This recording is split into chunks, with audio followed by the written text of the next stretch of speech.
Comienzo del programa que la década del 90, si uno se pone a pensar, digo, en cuanto a la música, a su versatilidad, a la cantidad de colores que uno tenía para elegir dentro de una paleta muy amplia, deforme al mismo tiempo, entregó en Latinoamérica proyectos súper interesantes, súper nuevos en el momento, muy ricos, que incluían, qué sé yo, desde Aterciopelados, si ibas a Colombia, tenías Control Machete, si ibas para el lado de México, bueno, acá tenías, qué sé yo, Curiaki, estaban los Tetas en Chile, había una ebullición para hacer cosas nuevas, distintas, que para mí era casi embriagador encontrarme con todos esos materiales. Muchos llegaban a través de los videos, por suerte, ya que teníamos menos elementos para poder, qué sé yo, llegar a un disco nuevo y comprarlo, salvo que viajaras a Uruguay y te encontraras ahí sí con material de Peyote Asesino, que es una de esas bandas que viene haciendo un camino que para mí marca también parte de lo que fue una curva en la música, no sé si de rock, por lo menos más joven en Uruguay,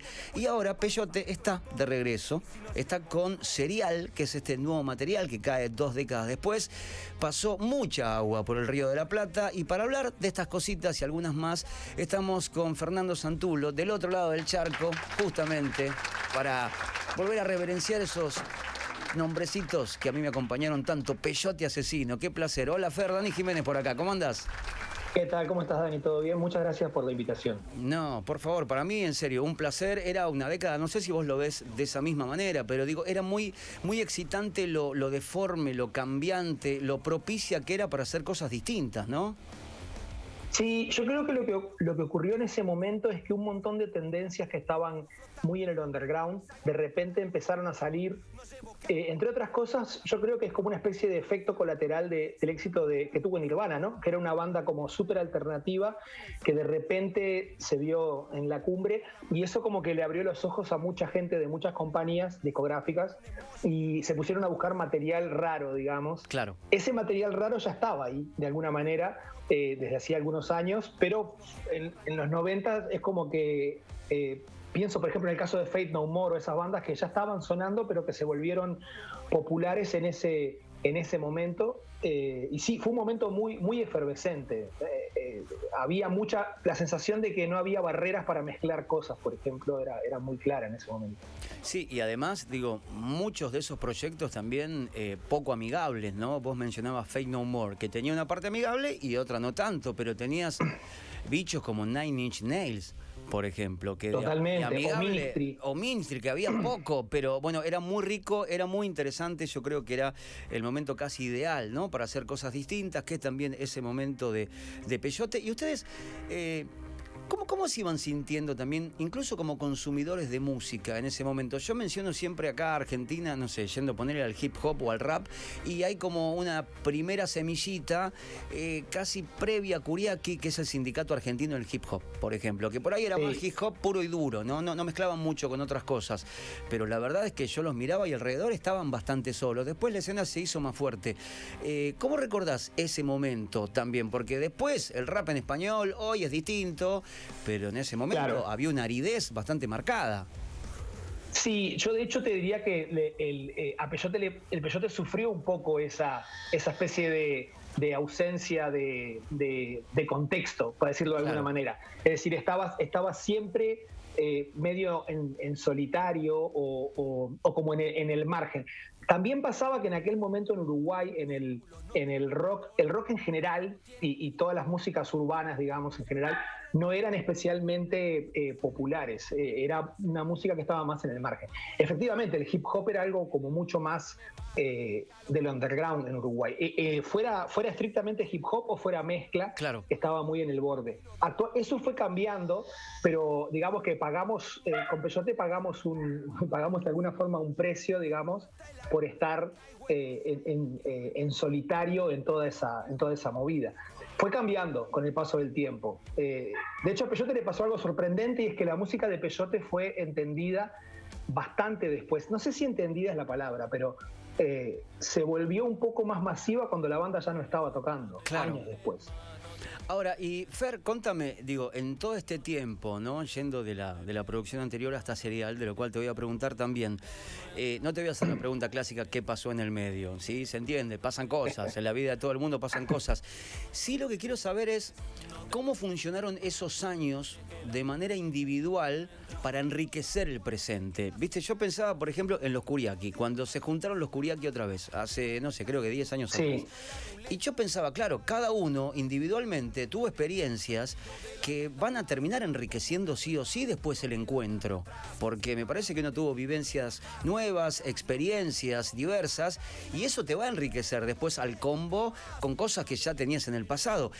¿Cómo lo analizás vos desde ahí? Digo, cosas que lo hayan enriquecido mucho en el camino individual. Mira, yo lo que te diría es, recuerdo una cosa que le escuché decir a Alex Kapranos, que es el cantante de Franz Ferdinand. Le preguntaban qué cosas estaba escuchando. Y el loco mencionaba cosas que estaba escuchando en ese momento, y el periodista le decía, che, pero de lo que estás escuchando no hay nada que se parezca a Franz Ferdinand. Y el loco decía, bueno, si yo escuchara todo el tiempo cosas como Franz Ferdinand, no tendría Franz Ferdinand. sería una cosa como mucho más limitada. Yo creo que la respuesta va un poco por ese lado. Cuando vos te animás a salir de lo que se supone que es tu nicho natural musical y te animás a meterte con otras cosas, obviamente ensanchás el caudal de cosas que después vos podés meter en la música. Igual yo tengo la sensación de que ya desde el pique, desde el arranque, Peyote ya incluía, si vos escuchás los discos viejos de Peyote, ya había elementos de milonga, había cosas de la canción popular uruguaya, Jaime Rosismos, como le decimos nosotros, que aparecían en las canciones. Lo que ocurrió es que después, cuando empezamos todas trayectorias por separado, pienso, por ejemplo, Juan Campodónico se fue desarrollando, por un lado, como productor, que eso es una experiencia que obviamente utilizamos en este disco, pero además se animó a meterse con otras músicas, con Bajo Fondo, con su proyecto Campo. Yo después también hice cosas por mi lado. Pepe Canedo, por ejemplo, toca con la Vela Puerca hasta ahora.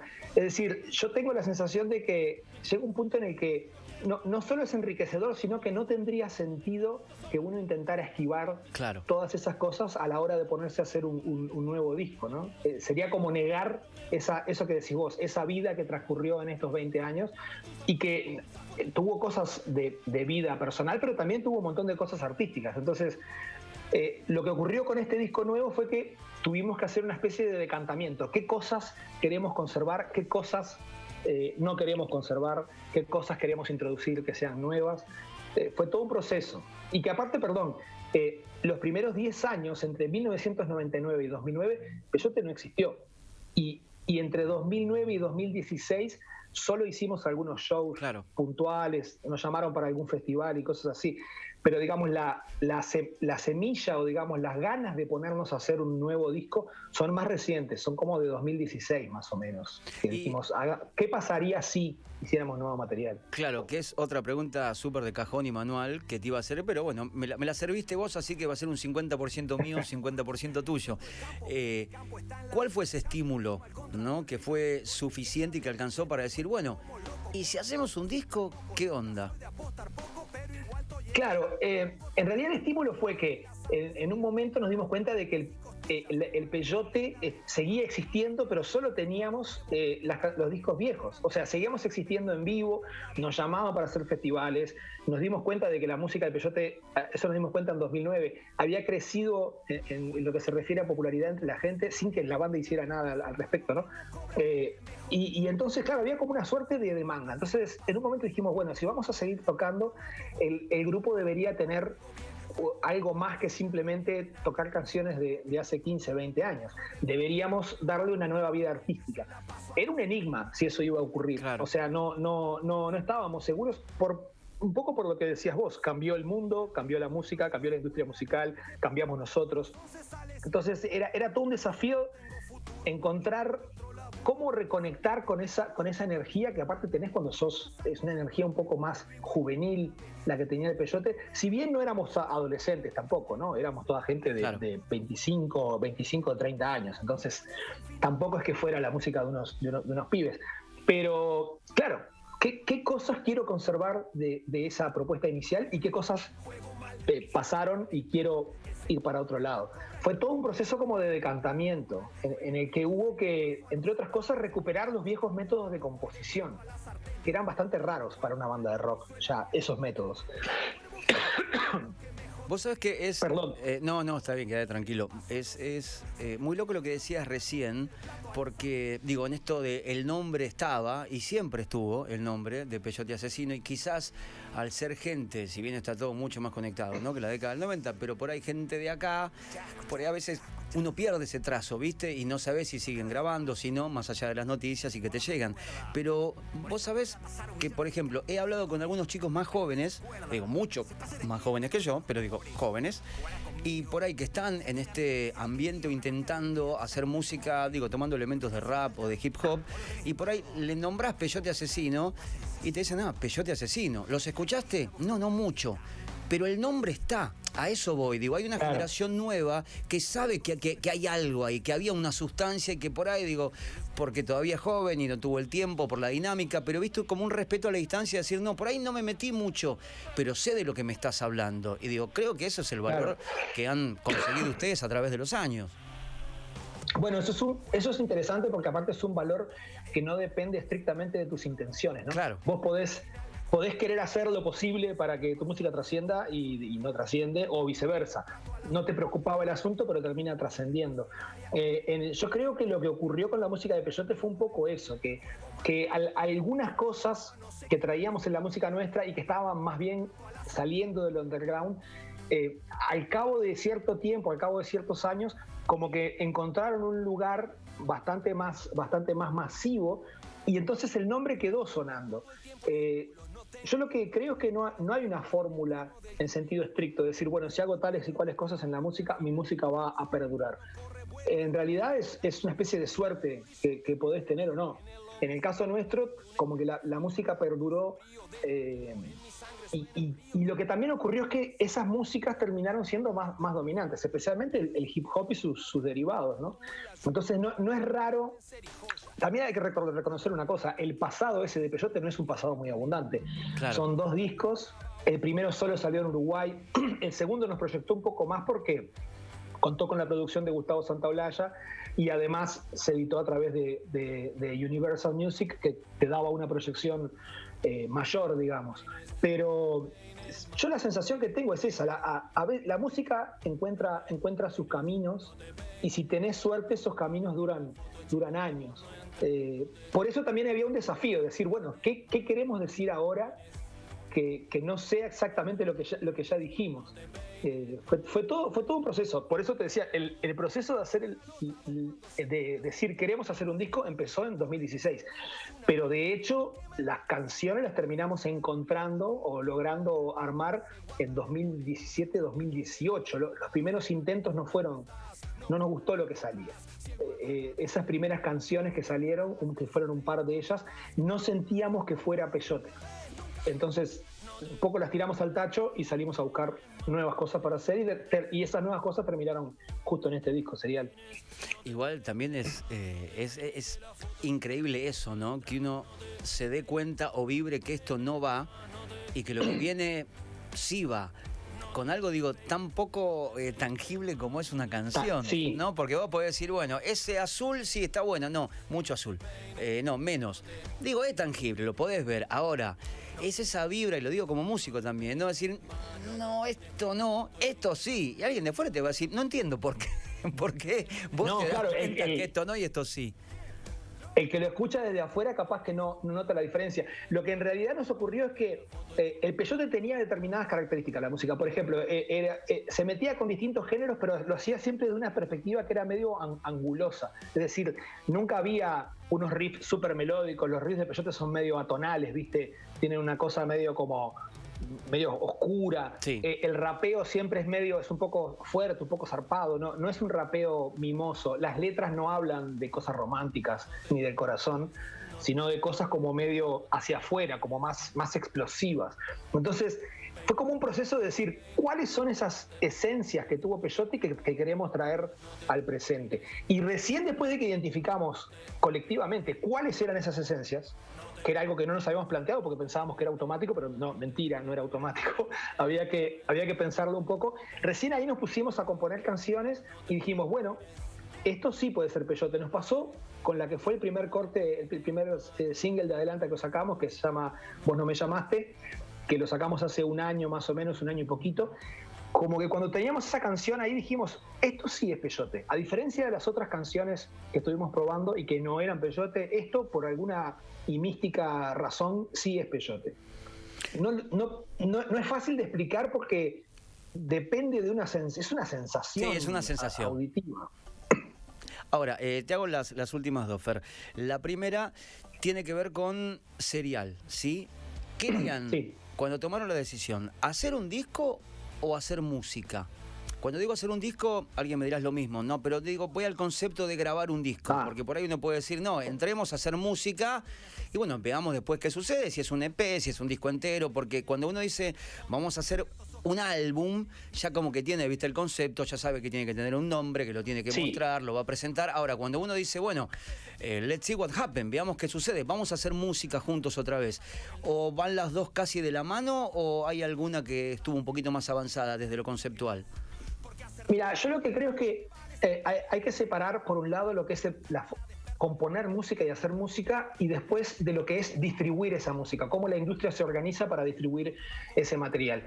Entonces, aunque la industria en este momento esté priorizando sacar sencillos y todo el mundo haga featurings y saca sencillos, que no lo cuestiono, me parece que está bien. Me parece también que terminás entrando en un formato que muestra algunas cosas, pero que hay otras cosas que el formato no alcanza. ¿Qué son esas otras cosas? Bueno, como diálogo, cuando te pones a hacer un disco, pues juntás un conjunto de material y lo pones a dialogar no solo hacia el mundo exterior, sino entre sí. Las canciones en un disco conversan entre ellas, se contestan, sonoramente hay una unidad.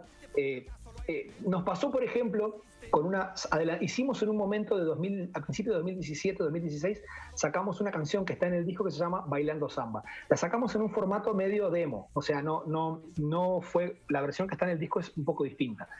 Pero lo que ocurrió con esa canción es que le faltaba contexto, es decir, explicaba unas intenciones que el grupo tenía en ese momento, pero sin el disco no se lograba entender qué era lo que el Peyote quería hacer. Entonces, quizás es una cuestión generacional, pero lo que queríamos hacer no se podía hacer solamente con canciones sueltas.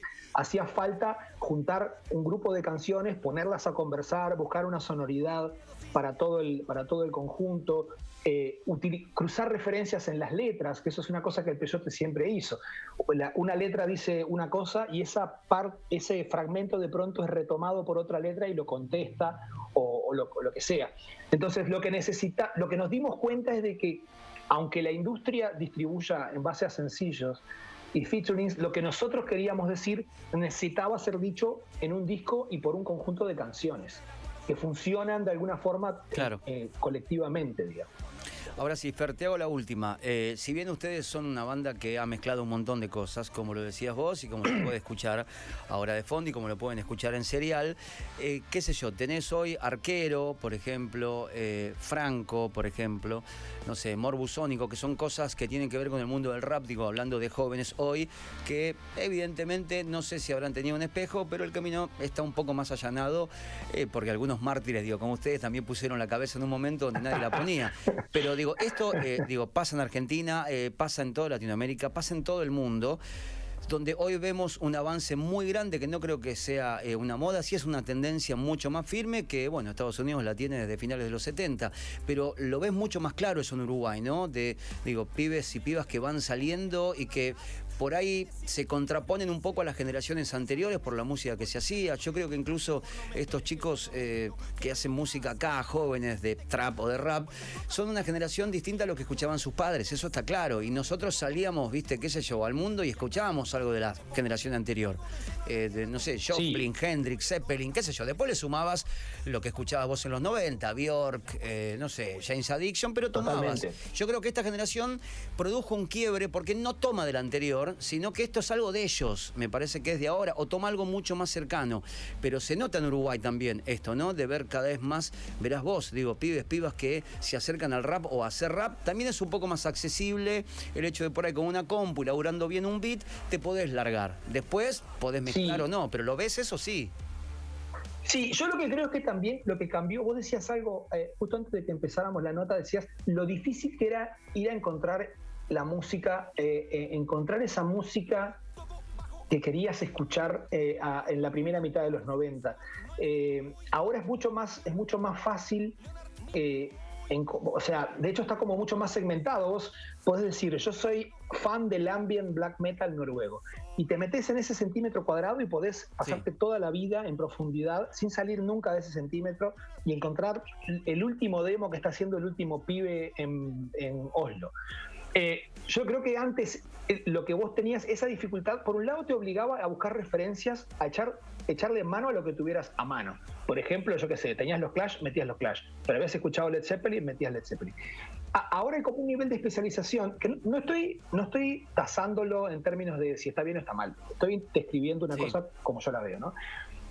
Me parece que esa especialización te permite profundizar un montón dentro de determinado rango de cosas. Entonces, claro, se genera esa cosa que decís vos. No necesariamente tenés que ir a rascar en ninguna de las cosas que te precedieron. Igual, yo creo que hay un rascar, pero hay como un rascar dentro de las referencias que son cercanas a lo que vos estás haciendo. No necesariamente vas a ir a buscar un disco de, yo qué sé, que es un poco lo que hacía Faith No More. Agarraba a Lionel Richie, lo mezclaba con Black Sabbath, sacudía la coctelera y a ver qué pasa. Vos ahora hay tanta disponibilidad de información. Después otra cosa es que haces con la información, pero hay tanta disponibilidad que vos podés estar súper especializado y hacer una música que se mueva solo dentro de las referencias de esa pequeña zona que vos elegiste como interesante. No lo digo, capaz que suena como a comentario de viejo, no estoy diciendo ni que sea ni mejor ni peor. Lo que digo es que ahora hay un acceso mucho mayor a cosas y antes tenías que exponerte de alguna forma más a pescar lo que encontraras. Fernando, me quedaría charlando, la verdad que un rato largo con vos. Te agradezco muchísimo estos minutos. El disco se llama Serial, ya lo pueden encontrar por ahí, digo, en plataformas digitales. Y shows, supongo yo que ahora termina el año, no sé si van a cerrar con alguno ahí en Uruguay o ya tienen planeado algo para ya 2022. Todavía no, porque hay un disquito que hay que salir a mostrarlo. Sí, totalmente. No, lo que tenemos ahora, lo que estamos haciendo es la típica que hacen todas las bandas en Uruguay, que es empieza el verano y te vas a tocar al este, porque todos los shows y todos los uruguayos se fueron hacia no solo los shows, sino los uruguayos antes que nadie. Entonces vamos a hacer algunos shows en verano en el este. Todavía no tenemos uno en un festival que se llama Festival de Medio y Medio, que toca un montón de gente de Argentina también. Es un boliche en Punta Ballena que está buenísimo y que toca todo el mundo. Vamos a estar ahí y estamos intentando cerrar un par de fechas más. Queremos ir a tocar a Argentina, estamos también viendo si nos podemos meter en algún festival, porque tocar en un festival te facilita la exposición y es más, digamos, es más fácil ser visible que también hay que ir a tocar a bolichitos. Estamos intentando cerrar alguna fecha y después queremos presentar el disco oficialmente, digamos, acá en Uruguay en mayo, o abril-mayo, por ahí. O sea que segura, si hay suerte, nos verán en algún momento en Argentina. Bueno, ojalá sea así, que las generaciones, digo, más nuevas se enganchen con lo que hace y lo que hacía Peyote. Me parece que son lindas puertas para descubrir qué hay detrás. Fer, te mando un abrazo gigante, que tengas lindas fiestas y bueno, lo mejor para lo que viene. Dale. Muchísimas gracias a vos. Un abrazo. Abrazo grande. Ahí pasaba Fernando Santulo de Peyote, Asesino, sí, que están sacando disco otra vez. Y bueno, eso es lo que tenía la década del 90. Te movía de un lado para otro. Y lo importante es eso, el nombre siguió, el legado estaba, y ahora lo que están haciendo solamente es removerlo un poquitito. ¿Saben por qué? Porque es lo que hay.